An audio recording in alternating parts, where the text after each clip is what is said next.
ఇప్పుడు మీరు వైసీపీలో అంటే ఆ కారణాలు ఏవైనా కాబట్టి మీరు చెప్పడానికి ఇష్టపడట్లేదు, కొన్ని కారణాల వల్ల బయటకు వచ్చేసాను, నేను గౌరవం లేని చోట ఉండనన్నారు. అయితే మీకు ఏం గౌరవం తక్కువైందో అనేది మీకు, నాయకులకు, ప్రజలకే తెలియాలి. అయితే వచ్చినప్పుడు మీరు ఎందుకు పార్టీకి రాజీనామా చేయలేకపోయారు? వైఎస్ఆర్సీపీకి రాజీనామా చేశాంగా. పార్టీ సభ్యత్వానికి కాదు, ఎమ్మెల్యే పదవికి రాజీనామా చేయలేకపోయారు. ఇప్పుడు ఎమ్మెల్యే పదవి అనేది ఎవడ హక్కు కాదు, నా నియోజకవర్గ ప్రజల హక్కు. అర్థమైందండి. ఇది మీ నియోజకవర్గ ప్రజలు 50% మంది మిమ్మల్ని చూసి ఓటేశారు, 50% మంది ప్రజలు వైసీపీని చూసి ఓటేశారు, మీరే చెప్తున్నారు. అలాంటప్పుడు ప్రజలకు హక్కు లేదంటారా? ఆ 50%ని కూడా మలుచుకున్నాం కదా మన వైపు. జరిగిన పరిస్థితులు వాళ్ళు కూర్చోబెట్టి ఇంటర్నల్గా మీటింగ్లు వేసి ఈ రకంగా జరిగితే నేను బయటకు వచ్చానని అందరికీ చెప్పా కదా. మీటింగ్ పెట్టారు ప్రజలతో మీరు, ఓటర్లతో? లోకల్ మీటింగ్ చాలా పిలిచి మాట్లాడా, పెద్దలందరినీ, కుర్రోళ్ళని అందరిని పిలిచి మాట్లాడా. సరే, మీకు అసలు ఈరోజు జలీల్ ఖాన్ వెళ్ళిపోయారు, ఏదో కొన్ని ఆశించి, పదవులు ఆశించి, డబ్బు ఆశించి పోయారు అనేది ఒక ఆరోపణలు వస్తున్నాయి. సరే, మీరు ఆరోపణలకు సమాధానం ఇవ్వాలంటే గిన ఈరోజు వైసీపీ నుండి గెలిచిన ఎమ్మెల్యే పదవికి రాజీనామా చేసి వెల్లంపల్లి శ్రీనివాస్ మీద నిలబడి గెలవగలమన్న ధీమా మీకుందా? నేను మొన్న కూడా చెప్పా, 10 సార్లు చెప్పా, నేను రాజీనామా చేయడానికి సిద్ధంగా ఉన్నా, చేస్తా. వెల్లంపల్లి శ్రీనివాస్ కాదు, స్వయం ఎవడైనా వచ్చినా నుంచోమను. నేను కనుక గెలిస్తే వైసీపీ ఏం చేస్తుంది అనేది నాకు సమాధానం కావాలి. I'm ready to fight. దుకాణం మూసేస్తుందా వైసీపీ? లేకపోతే ఏం ఇస్తారు? నేను చేసిన దానికి ఏమి ఇస్తారు వాళ్ళు? ఏదో ఫలితం అనుభవించాలి కదా వాళ్ళు. దుకాణం మూసేయాలంతే. మూసేస్తారో అది ఇంకోటి చెప్తారో చెప్పానండి. I'm ready to fight. రాజీనామా చేయడానికి సిద్ధము, అయితే దానికి ప్రతిఫలంగా ఏం చేస్తారు వైసీపీ అనేది మీకు సమాధానం. సరదాగా ప్రజలకు ఇబ్బంది పెట్టి మేము ఇబ్బంది పడి ఎందుకు? ఎంతకాలం లేదుగా, మళ్ళీ ఇంకో 2 సంవత్సరాలు ఉంది, మళ్ళీ రమ్మనండి, అది తెలుసుద్దిగా.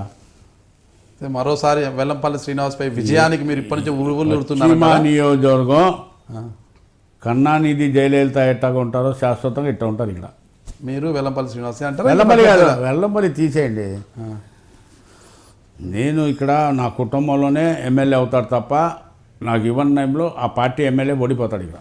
అంటే మీ కుటుంబం అంటే మళ్ళీ మీ తర్వాత ఎవరు ఉంటారంటారు? చేస్తా, మా అమ్మాయిని చేస్తా, పెద్ద అమ్మాయిని అమెరికా నుంచి. ఓకే, పేరు?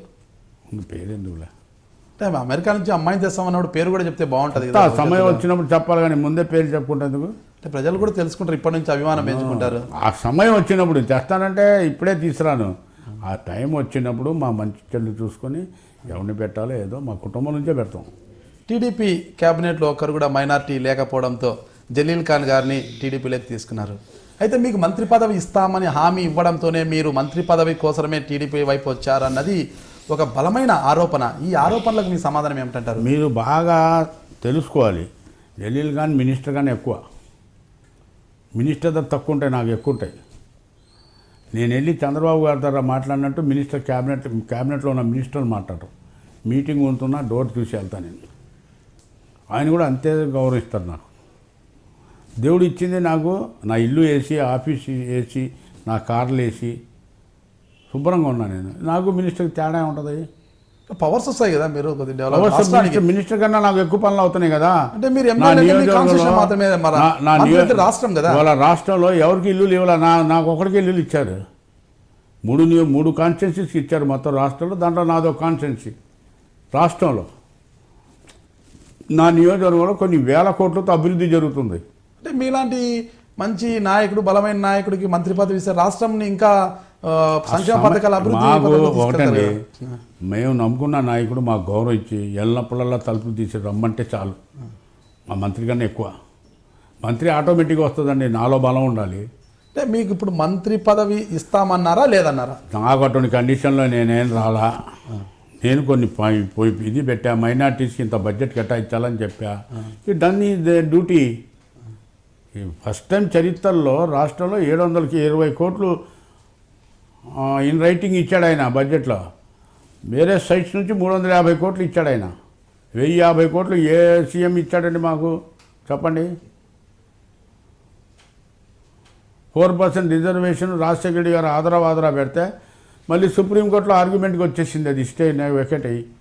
మరి చంద్రబాబు గారు మాకు కొంతమందికి పంపించి అక్కడ ఎంత కాస్ట్లీ, ఎంత ఖర్చు అయినా పర్వాలా, నాకు ఎన్ని కోట్లు ఖర్చు అయినా ఇండియాలో టాప్ ప్రయారిటీలో ఉన్న 3 లాయర్స్ని పెట్టి సుప్రీంకోర్టులో వాదన కోసం పెట్టాం. All these are important things for minorities. నేను మీ జలీల్ ఖాన్ని, విజయవాడ పశ్చిమ నియోజకవర్గ శాసనసభ్యుని, తెలుగుదేశం పార్టీ శాసనసభ్యుడిని. మీరు చూస్తున్నారు ఐ డ్రీమ్ న్యూస్.